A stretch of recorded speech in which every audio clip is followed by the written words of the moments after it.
Specific प्रश्न आहे, नरेंद्र मोदींची वाढती लोकप्रियता त्या पद्धतीने नाही, मी तुम्हाला असं नाही उत्तर देऊ शकत. मी परत तुम्हाला तेच सांग, मी बघा, तुम्ही चुकीच्या अर्थाने घेऊ नका, पण मी कधी आजपर्यंत तुमच्याशी कुठच्याही चॅनलच्या टीआरपी बद्दल बोललेलो नाही. बरोबर आहे? तुमचं चॅनल तुम्ही चालवत असता, माझा पक्ष मी चालवतोय. कोणाच्या सभांना काय गर्दी होते, मग माझ्याही सभांना गर्दी होते. गर्दीच्या नुसत्या गोष्टी बोलायच्या असतील मग त्याही बघितल्या तुम्ही.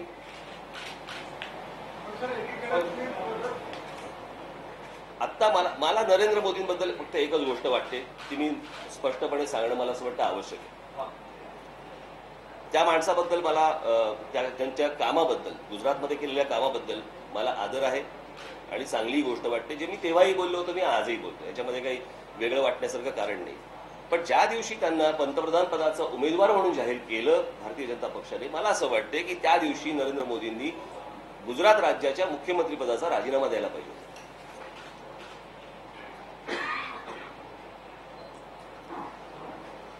उद्या असं आजही चित्र असंच दिसतंय की घार उडते आकाशी, चित्त तिचे पिल्लापाशी.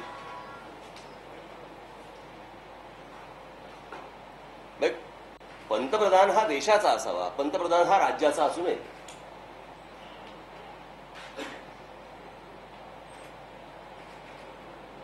त्याच्यासाठी सर्व राज्य ही समान असली पाहिजे. तो विचार मला असं वाटतं नरेंद्र मोदींनी करावा.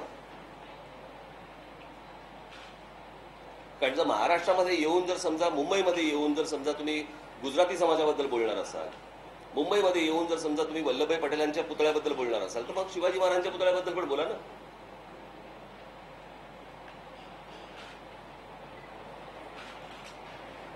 सो मला असं वाटतं की देश पातळीवरती एकदा त्यांची पंतप्रधान पदाचा उमेदवार म्हणून त्यांना जाहीर केल्यानंतर त्यांनी प्रत्येक राज्याचा विचार हा करणं आवश्यक आहे. एका राज्यापुरता मर्यादित राहून चालणार नाही. मी त्यादिवशी अमिताभ बच्चन आले त्यांना पण मी हे जेव्हा तेव्हा पण सांगत होतो तेच मी तेव्हा पण सांगितलं माझ्या कार्यक्रमावर. लता मंगेशकर, सचिन तेंडुलकर, अमिताभ बच्चन ही परमेश्वरांनी पाठवलेली माणसं. तुम्ही एका राज्याचे अँबॅसेडर कसे होऊ शकतात?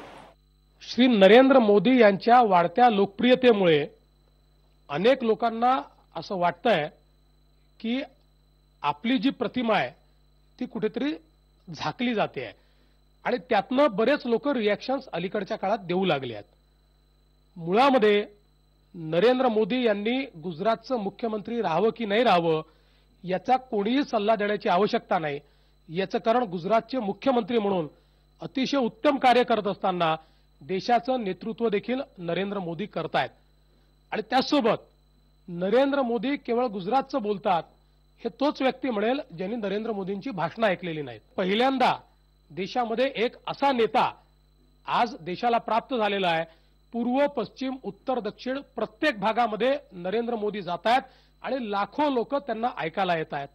आता यामुळे जर कोणाच्या पोटात दुखत असेल तर त्याचं आम्ही काही करू शकत नाही.